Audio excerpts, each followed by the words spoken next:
우리는 계속해서 이 수요 기도의 시간에 이 사사기서의 말씀을 나누고 있습니다. 오늘도 계속될 이 사사기서의 말씀을 통하여서 하나님께서 저와 여러분에게 예비하신 은혜를 더해 주시기를 소망합니다. 지난주 이스라엘의 사사였던 그 기드온이 생을 마감했던 부분을 우리는 말씀으로 들었습니다. 기드온이 죽고 난 이후에 이스라엘 백성들은 어떤 모습을 보이고 있습니까? 8장 33절을 보면 그들이 돌아서서 바알들을 따라 음행하였으며 또 바알 브릿을 자기들의 신으로 삼았다라고 기록되어 있습니다. 여러분, 바알이 누구입니까? 기드온이 40년 전에 자신의 아버지의 집에 있던 그 단을 헐어버리면서 박살냈던 그 신이 아닙니까? 그로 인해 기드온을 여룻바알이다라는 이름도 얻었는데 이제 다시 이스라엘이 바알을 섬기고 있으니 지난 시간 기드온을 통해 이루어진 하나님의 그 구원의 역사는 마치 없었던 것처럼 다시 그들은 죄의 자리로 돌아오고 만 것이죠.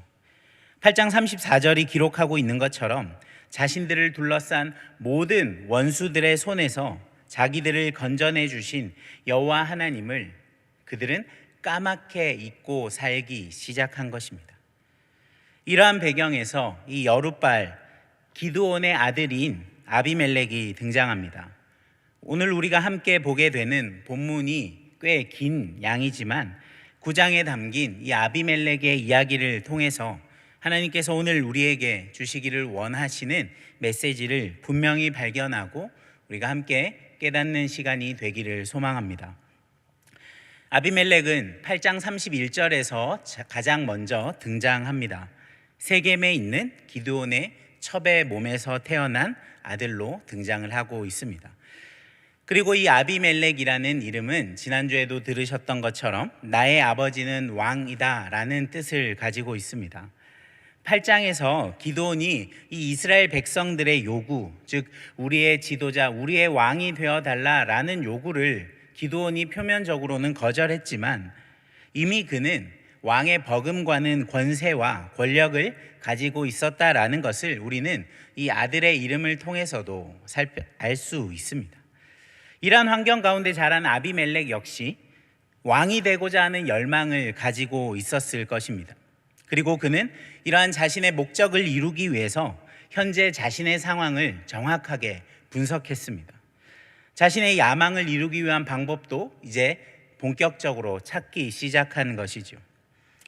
그는 기드온의 자녀 70명 중에 한 사람에 불과했습니다. 거기에다가 그는 첩의 자식이었죠.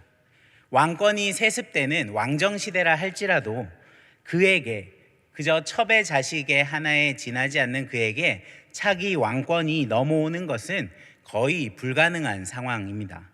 그렇기 때문에 이 아비멜렉은 자신의 현재 처지를 정확하게 분석하고 자신의 어머니의 고향인 세겜으로 가게 됩니다. 여러분, 이 세겜이 어떤 곳입니까? 그리심산과 그리고 에발산 사이에 있는 교통의 요지였고 그리고 아브라함이 처음으로 여호와를 위한 제단을 쌓은 곳이었습니다.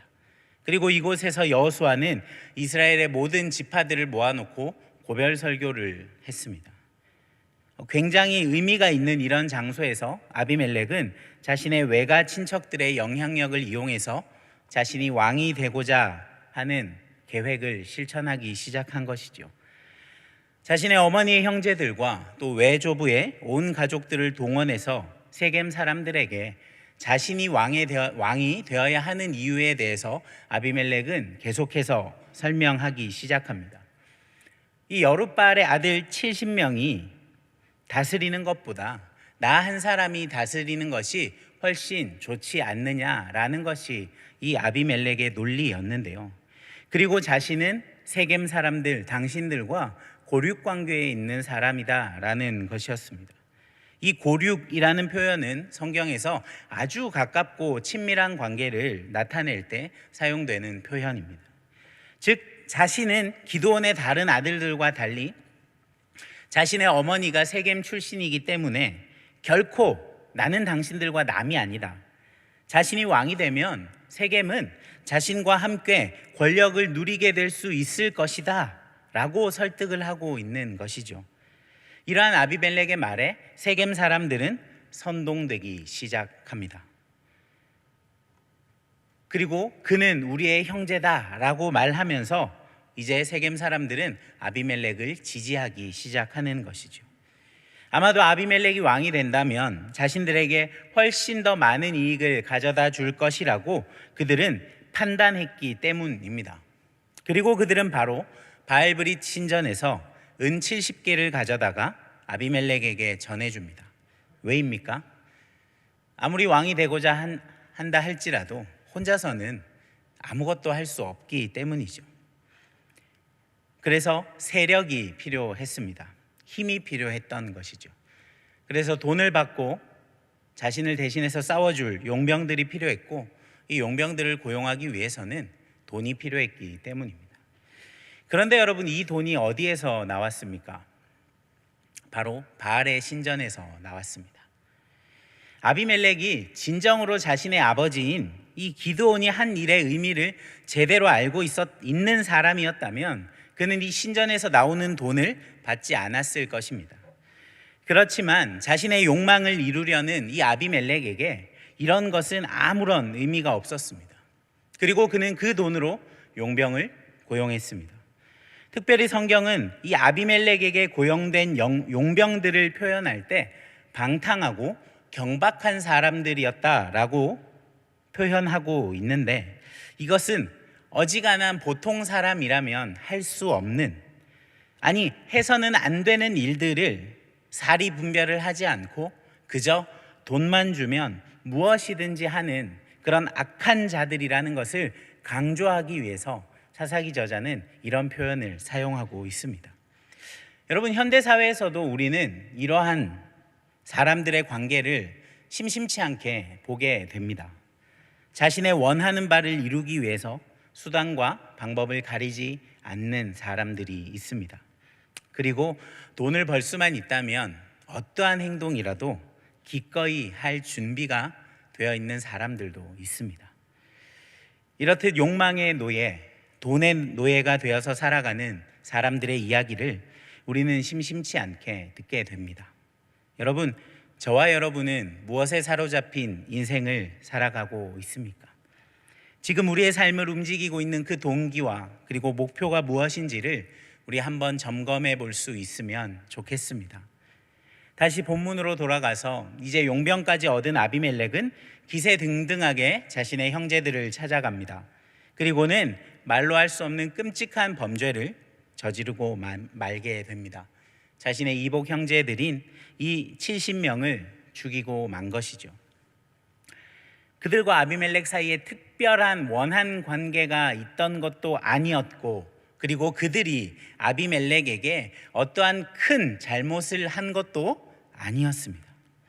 그저 자신이 왕이 되기 위해서 나 혼자 가져야 하는 권력이고 나 혼자 누려야 하는 힘이었기 때문에 그는 자신의 이복 형제들을 죽여버린 것이죠. 70명의 형제를 죽이기 위해서 용병을 샀습니다. 그리고 그들은 바알브릿 신전에서 얻은 은 70개로 산 용병들입니다. 아이러니하게도 기드온, 그 여룻바알에 의해서 파괴되었던 바알의 신상이 이후 그의 자녀, 이 여룻바알의 자녀 70여 명을 죽이는데 가장 큰 공헌을 하게 되는 것이죠. 여러분, 하나님께서 직접 사사를 세우셨고, 그리고 그 한 사람의 사사가 죽고 나면 하나님께서 다시 새로운 사사를 선택하시면서 이스라엘의 지도자를 이어나가셨던 이 사사 시대였기 때문에 단 한 번도 이 혈육관의 권력의 문제로 인한 비극이 발생한 적이 없었는데, 바로 그 끔찍한 일이 지금 발생해 버린 것이죠.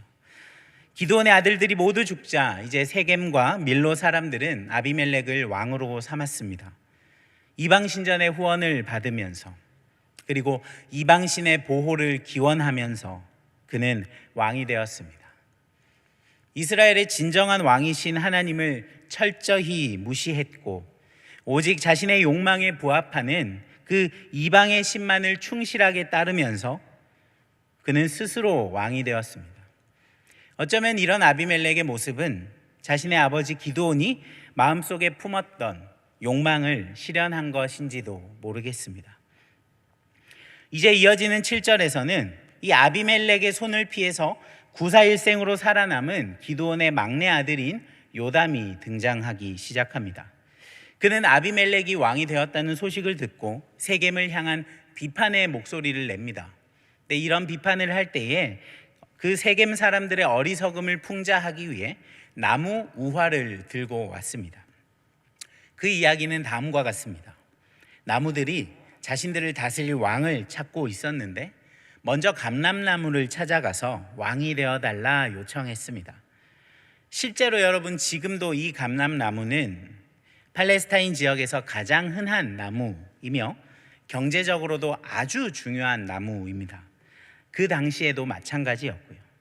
왕이 되어달라는 이 다른 나무들의 요구에 감람나무는 그러한 요청을 거절합니다. 그러면서 9절에 이렇게 말합니다. 감람나무가 그들에게 이르되 나의 기름은 하나님의 사람을 영화롭게 하나니 내가 어찌 그것을 버리고 가서 나무들 위에 요동하리오 한지라. 여러분, 이게 무슨 말입니까? 자신은 지금 내가 내는 열매로 하나님과 사람들에게 유익을 주는 것이 훨씬 좋기 때문에 나무들 위에 요동하는 일을 나는 하지 않겠다라고 말하고 있습니다. 이것을 통해서 이 감람나무는 왕이 되는 것을 굉장히 쓸데없고 불필요하고 그리고 아주 부정적으로 표현하고 있는 것이죠. 이어서 나무들이 무화과 나무, 포도나무에게도 찾아가지만 이 두 나무들 역시 현재 자신들에게 주어진 삶에 만족하고 있기 때문에 자신들 역시 나무 위에 군림하며 우쭐대는 행동을 하고 싶지 않다라고 거절합니다. 계속되는 거절의 나무들은 이제 가시나무를 찾아갑니다. 그리고 우리의 왕이 되어달라 말합니다. 실제로 여러분이 가시나무는 이 앞서 언급된 세 그루의 나무들과는 굉장히 쓰임새가 달랐습니다. 가시나무의 열매는 식용으로도 사용할 수 없었고 그리고 가시가 많기 때문에 꽃도 꺾기가 힘들었습니다. 한마디로 아무 쓸데없는 나무였던 것이죠. 그럼에도 불구하고 이 우화 속 나무들은 가시나무에게 왕이 되어달라 요청하고 있습니다. 이 요청을 수락하면서 가시나무는 두 개의 조건을 세웁니다. 첫째는 내 그늘에 와서 피하라입니다. 나의 보호 아래 있으라라는 말인데 여러분, 가시나무의 이러한 말에 우리는 아이러니를 느낍니다. 우리가 잘 아는 것처럼 가시나무는 앞에 세 그루의 나무들처럼 제대로 된 그늘을 만들 수 없을 뿐만 아니라 자신의 가시 아래로 들어온 사람을 도리어 공격할 수도 있게 됩니다. 그러니까 이 가시나무는 자신이 어떤 존재인지를 제대로 보지 못하고 있는 것이죠. 여러분, 요담이 이러한 말을 한 이유는 무엇일까요? 가시나무가 어떤 존재인지를 알면서도 그를 찾아가서 그저 왕이 되어 달라라고 요청한 이 나무들과 또 변변한 그늘 하나 없으면서 자신에게 와서 피하라라고 말하는 이 가시나무의 대화를 통해서 스스로 왕이 된 아비멜렉과 그리고 그를 왕으로 세운 이 세겜 사람들 모두를 조롱하고 있는 것이죠. 또한 두 번째로 가시나무는 자신이 왕이 된다면 자신에게 대항하는 이들을 다 불로 살라 버리겠다라고 위협을 합니다. 자신의 말을 듣지 않으면 레바논의 백향목도 불태워버릴 수 있다라고 말하는 것이죠. 여러분, 구약에서 레바논의 백향목은 굉장히 중요하고 아주 고급스러운 건축 재료에 속했습니다. 그런 백향목을 아무 쓸모없는 가시나무가 태워버리겠다라고 하는 것이죠. 이것을 통해 이 요담은 이 아비멜렉이란 사람은 단순히 무능한 정도의 사람이 아니라 매우 위협적이고 아주 위험한 인물이다라는 것을 경고하고 있습니다. 이어지는 19절에서부터 요담은 이 아비멜렉과 세겜 사람들을 향한 저주를 퍼붓고 나서 그들을 피해서 몸을 숨기게 됩니다. 계속해서 22절을 보면 이제 형제를 70명이나 죽이고 세겜의 왕이 된 이 아비멜렉은 무려 3년 동안이나 이스라엘을 다스립니다. 여러분, 사사기서를 보면 보통 이스라엘 사사들이 그 이스라엘의 사사로 살아있는 기간에는 외부로부터 어려움을 당하지 않는 안식의 기간으로 많이 표현이 되고 언급이 되고 있지만, 오늘 본문에서는 그러한 표현이 기록되어 있지 않습니다. 어쩌면 지배를 받는 이스라엘 백성들에게는 안식이 아니라 고통의 시간이었을 수도 있을 것입니다.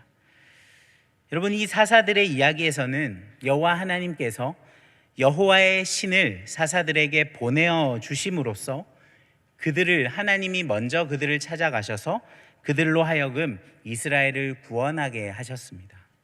그렇지만 23절에서는 하나님께서 악한 영을 보내셨다라는 기록을 우리가 볼 수 있는데요. 하나님께서 악한 영을 보내시는 이유가 무엇입니까? 이 세겜 사람들로 하여금 아비멜렉을 배반하게 하려는 것이죠. 그렇다면 왜 그들로 하여금 이 아비멜렉을 배반하게 하려는 것일까요?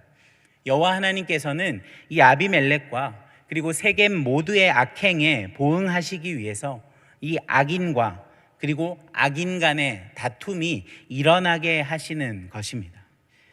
앞선 이야기에서는 하나님이 당신의 선택받은 사사를 세워서 악인을 물리쳤다면, 그 외부의 침략을 물리쳤다면, 이제는 하나님의 선택이 아니라 자신의 욕망으로 일어난 악인을, 그와 같은 뜻을 품었던 또 다른 악인들로 하여금 보응하게 하신다라는 것을 우리는 발견할 수 있습니다.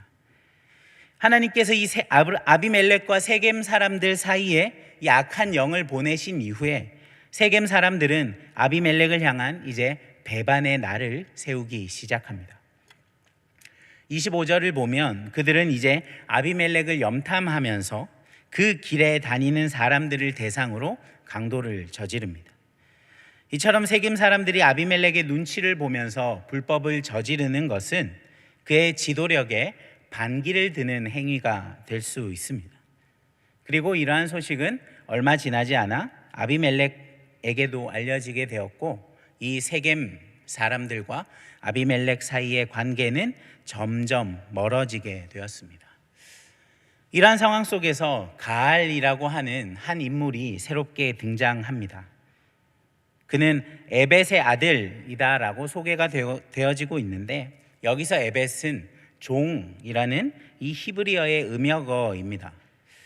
가알 아버지의 실제 이름이 에벳인지 아니면 가알이 이 미천한 출신의 사람임을 나타내는지는 확실하게 말하기 어렵지만, 이러한 호칭을 통해서 사사기 저자는 이 가알이란 사람을 굉장히 좋지 않게 부정적인 인물로 묘사하려 한다라는 것을 우리는 생각할 수 있습니다.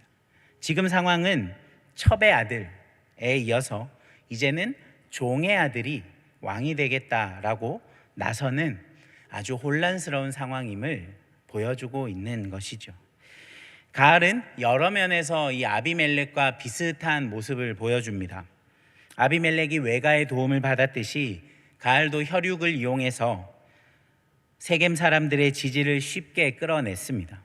포도 수확기가 되어서 이 세겜인들이 연회를 즐겼고, 그들과 함께 바알브릿 신전에서 제사를 지내면서 함께 먹고 마셨던 것이죠. 이 아비멜렉이 신전에서 금전적인 후원을 받았던 것처럼 이 가알 역시 종교적 그리고 물질적인 혜택을 받게 됩니다. 가알과 그의 추종자들은 이 아비멜렉에게 저주를 퍼붓기 시작하면서 그를 향한 불만을 점점 더 고조시켜 나가기 시작합니다. 그리고 이제 가알은 이 아비멜렉이 왕으로는 아주 부적합한 인물이다라는 주장을 펼칩니다. 그는 여룻바알의 아들이라는 것이죠. 그러면서 이 아비멜렉에 대한 반감을 계속해서 키워갑니다. 그 가운데 은근히 자신이 왕으로서 훨씬 더 적법한 자임을 드러내고 있는 것이죠. 그 가운데 아비멜렉을 향한 이제 도발까지 이어지게 되는 것입니다. 이러한 세겜의 반역, 이 가알의 도전에 대한 소식은 세겜 땅에 상주하고 있었던 이 아비멜렉의 부하인 세불이라는 사람에게도 들어오게 되었습니다. 그는 아비멜렉의 부하로서 도저히 이러한 상황을 보고만 있을 수 없었기 때문에 바로 아비멜렉에게 사자를 보내어서 이러한 반역의 소식을 전합니다. 그리고 이 반역의 소식뿐만 아니라 어떻게 하면 이 반역 세력에 대해서 우리가 대항을 하면 될지도 꼼꼼하게 전해주고 있습니다. 왕과 부하들이 일어나서 밤에 들판에 숨어 있다가 가알과 백성들이 이 아비멜렉에 대항하러 나서면 그때 공격하십시오라는 전략까지 알려주고 있는 것입니다. 스스로 이스라엘의 왕이자 그리고 스스로 이스라엘의 사사로 세워진 아비멜렉은 결국 이스라엘을 위한 구원이 아니라 그들 내부에서 서로를 죽이는 일을 하게 되고 만 것입니다. 전에는 형제라고 의기투합했던 세겜인들과 아비멜렉이 이제는 서로를 죽이려고 매복하는 신세가 된 것이죠. 이제 34절에서 이 아비멜렉은 자신의 신복 세불의 말을 따라서 군사를 이끌고 밤길을 걸어 세겜 앞에 매복합니다. 이 아비멜렉이 성 앞에 매복했다는 사실을 모르는 가알은 성읍 문 입구에 섰다가 아비멜렉의 군대가 저기서 멀리서 움직이기 시작하자 이상한 낌새를 알아챘습니다. 그렇지만 스불에게 산 꼭대기에서 사람이 내려온다라고 자신이 본 것을 이야기했는데 그는 그저 산 그림자를 잘못 본 것입니다라고 옆에서 거짓말을 하기 시작합니다. 그러면서 아비멜렉의 편에 서서 이 아비멜렉과 그의 군대가 최대한 가까이 와서 전투에 유리한 위치를 차지할 수 있도록 계속해서 옆에서 가알을 속이고 있는 것이죠. 이제 가알이 확실하게 알아볼 정도로 이 아비멜렉의 군대가 가까이 오자 이 스불은 가알이 전투에 나가도록 이제는 충동을 하기 시작합니다. 가알이 아비멜렉을 우습게 여기면서 했던 말을 그가 인용하기 시작하는 것이죠. 38절에 보면 내가 전에 말하기를 아비멜렉이 누구이기에 우리가 그를 섬기리오 하던 그 입이 이제 어디 있느냐? 이들이 네가 업신 여기던 그 백성이 아니냐? 청하노니 이제 나가서 그들과 싸우라 하니 자신이 직접 했던 말이기에 이 가알은 물러설 수가 없게 돼버린 것이죠. 여기서 자신이 물러선다면 거짓말쟁이가 되고 비겁한 사람이 되고 말기 때문입니다. 결국 가알은 피할 수 없는 상황에서 이 아비멜렉과 싸우기 위해 백성들보다 앞장서서 나갔습니다. 하지만 그는 아비멜렉에게 패했고 가알은 세겜에서 쫓겨나게 됩니다. 호언장담했던 가알이 아주 맥없이 패해버리고 만 것이죠. 갑작스럽게 등장했던 이 가알의 허풍과 충동에 장단을 맞추면서 권력을 새롭게 창출하려 했던 그 욕망에 사로잡힌 세겜 사람들의 꿈은 단단히 박살이 나고 말았습니다. 자신들이 왕으로 세웠던 이 아비멜렉과 전쟁을 하게 됐고 아주 참혹한 패배를 맛보게 된 것이죠. 이 가알을 쫓아낸 후에도 아비멜렉은 자신을 배신했던 이 세겜을 계속해서 공격합니다. 44절에 보면 밭에 있는 자들, 그러니까 무장하지 않은 민간인들까지 공격하는 모습을 보이고 있으며 이제 성읍을 점령하고 사람들을 죽일 뿐만 아니라 성을 헐고 소금을 뿌리는 모습까지 보입니다. 여러분, 이 땅에 소금을 뿌리는 것은 이곳을 사람이 살지 못하는 그냥 황무지로 만들겠다, 어떤 식물도 자랄 수 없는 불모의 땅으로 만들겠다라는 의지의 표현이 되는 것이죠. 이 아비멜렉이란 사람이 얼마나 폭력적이고 얼마나 무자비한 사람인지를 우리는 이 모습을 통해 잘 보게 됩니다. 전에는 자신의 이복 형제들을 모두 죽여서 가문의 씨를 말리더니 이제는 자기 세력의 중심지이자 어머니의 고향인 이 세겜을 철저하게 파괴하고 있는 것이죠. 이를 통해 하나님께서는 불의하게 일어난 지도자들 뿐만 아니라 그를 지지하고 세운 똑같이 불의한 꿈을 꾸었던 사람들에게도 동일하게 죄의 값을 치르게 하셨음을 우리는 알 수 있습니다. 아비멜렉의 이런 폭정을 피해서 이 세겜의 망대에 있던 사람들은 세겜이 완전히 파괴되었다라는 소식을 듣고 엘브릿 신전의 보루로 들어가게 됩니다. 자신들에게 위기가 닥치자 자신들이 섬기는 신의 보호를 받기 위해서 신전에 있는 은신처로 도망을 한 것인데요. 이 사실을 들은 아비멜렉은 부하들을 이끌고 그 보루에 불을 질러 버리게 됩니다. 결국 신의 보호를 받기 위해 도망친 신전의 보루였지만 그들이 섬기고 따랐던 신은 그들을 보호해 주지 못했습니다. 그리고 자신들을 보호하고 자신들에게 강력한 권세를 가져다 줄 것이라고 생각했던 이 혈연 관계로 맺어졌다고 생각한 이 아비멜렉 역시 그들을 지켜주지 않았습니다. 요담의 저주에 등장했던 가시나무처럼 이 아비멜렉은 성들을 불태워 버렸습니다. 이후에도 아비멜렉은 칼을 거두지 않습니다. 자신의 세력을 넓히기 위해 세겜 근처에 있는 이 데베스라고 하는 도시를 점령하기 시작합니다. 이 데베스 사람들 역시 이 소식을 듣고 두려워하여 망대의 문을 잠그고 망대의 꼭대기로 올라가 숨었습니다. 이에 아비멜렉이 세겜에서와 마찬가지로 이 망대를 불태워 버리기 위해서 다가가는 순간 그 데베스의 한 여성이 맷돌에 윗짝을 던졌고 이 돌은 아비멜렉의 머리 위로 떨어졌고 아비멜렉의 머리는 깨어져 버렸습니다.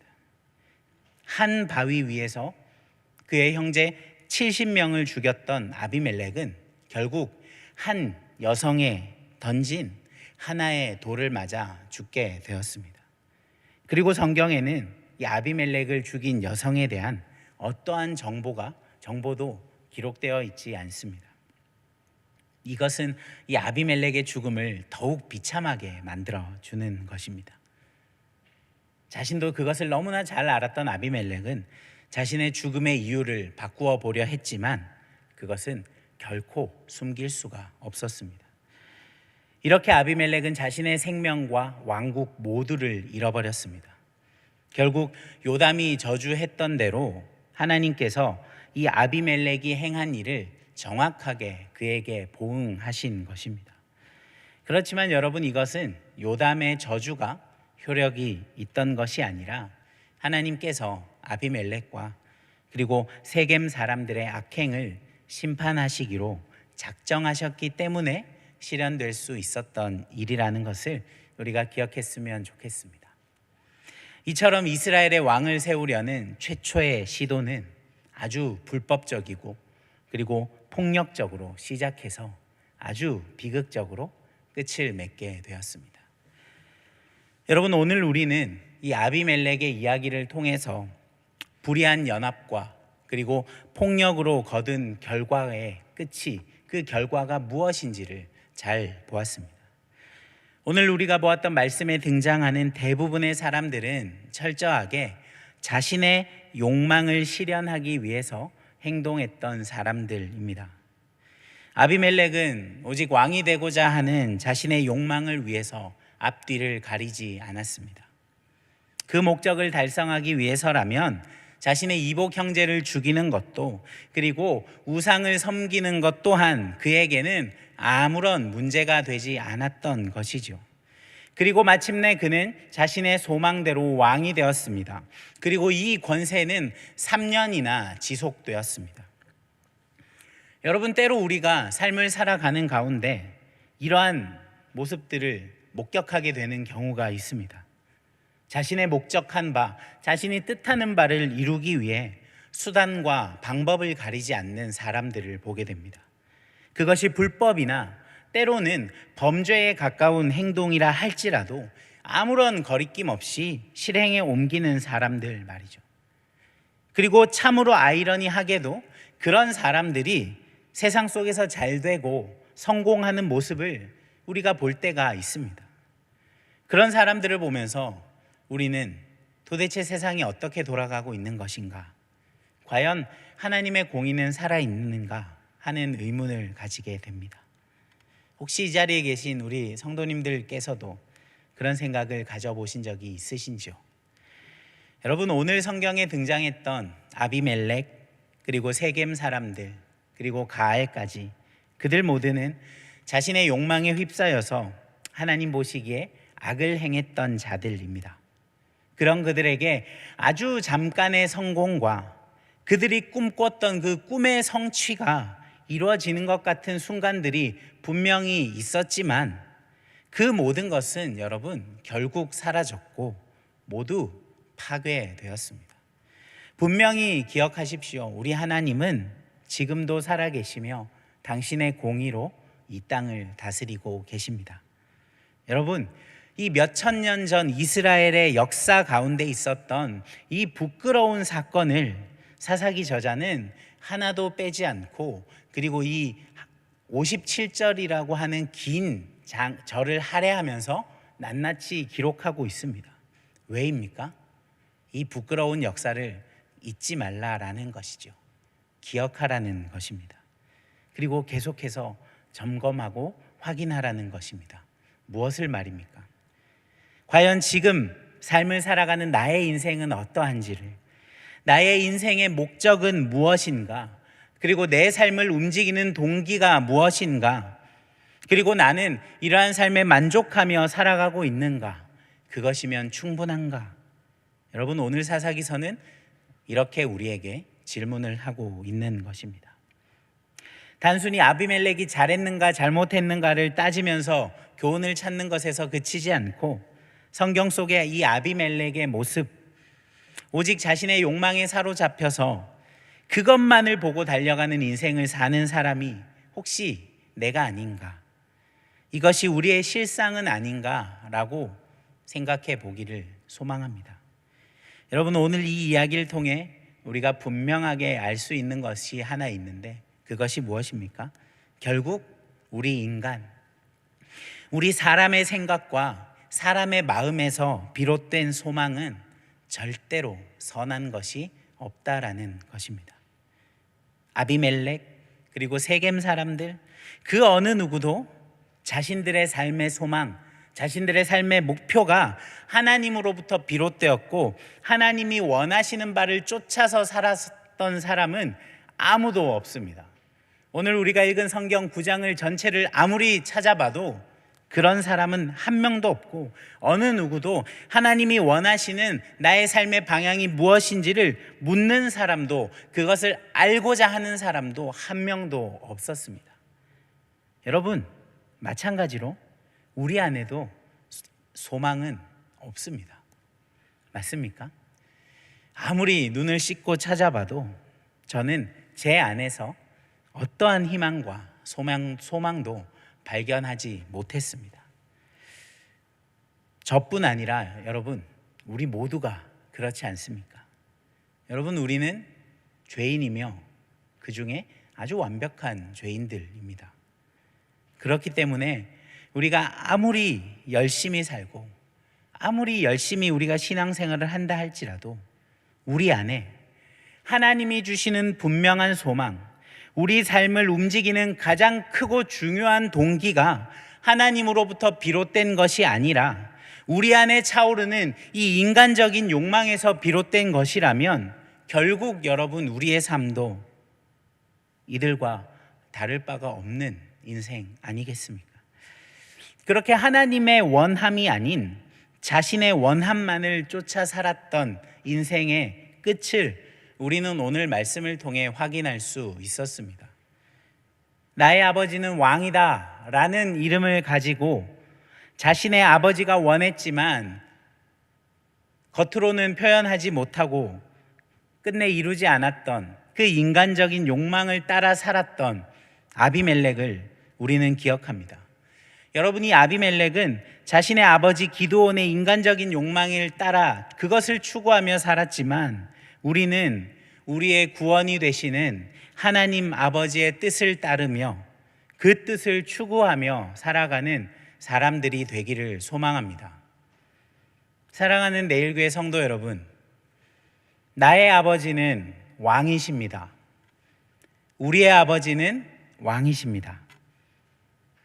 우리의 아버지는 공의로 이 땅을 다스리시는 하나님이십니다. 우리의 아버지 되시는 하나님 아버지께로 비롯된 소망을 품고 살아가기를 원합니다. 그분은 완전하시고 또 그분은 죄가 없으시고 그분은 공의로우신 분이시기 때문에 그분이 뜻하신 바, 그리고 그분의 소망하시는 바, 그분이 원하시는 바를 따라 산다면 여러분, 소망 없는 우리의 인생 가운데서도 온전한 소망이 넘치게 될 줄 믿습니다. 아비멜렉의 이름 같은 그런 같은 고백을 가지고 살아가는 우리이지만 결코 아비멜렉 같은 삶을 살아가지 않을 수 있는 사랑하는 우리 내일교회 성도 여러분이 되시기를 소망합니다.